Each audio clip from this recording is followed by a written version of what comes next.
دوسری اور بات بھی کہ امریکہ اسلحہ استعمال ہوا ہے، یہ بھی ایک نئی بات پیدا ہوئی ہے۔ یہ کہاں سے آ گیا؟ دیکھیں، ایک تو پہلی بات ہے کہ نہ کوئی بندہ گرفتار ہوا، ہاں، نہ کوئی اسلحہ پکڑا گیا۔ یہ بات بتائیں نا کہ ابھی تک جتنے واقعات ہوئے ہیں اس کی کبھی کوئی کریڈیبل انکوائری نہیں ہوئی ہے، اور انویسٹیگیشن ہوئی ہے تو اس کی رپورٹ نہیں چھپی۔ جی، میں نے اپنے پچھلے گفتگو میں تقریباً 5-6 واقعات کا ذکر کیا کہ ان کے مختلف، اور یہ تقریباً ہر واقعہ بعد میں فالس فلیگ آپریشن ثابت ہوا۔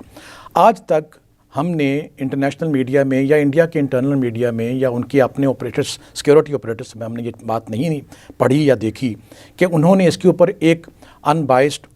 انکوائری کی ہو، اور اگر اس کی جو بھی فائنڈنگز تھیں اس کی بنیاد پہ جہاں جہاں سیکیورٹی اور انٹیلیجنس لیپس ہوئے تھے تو اس میں انہوں نے ان کو سزائیں دی ہوں اور ان کو مثال بنایا ہو۔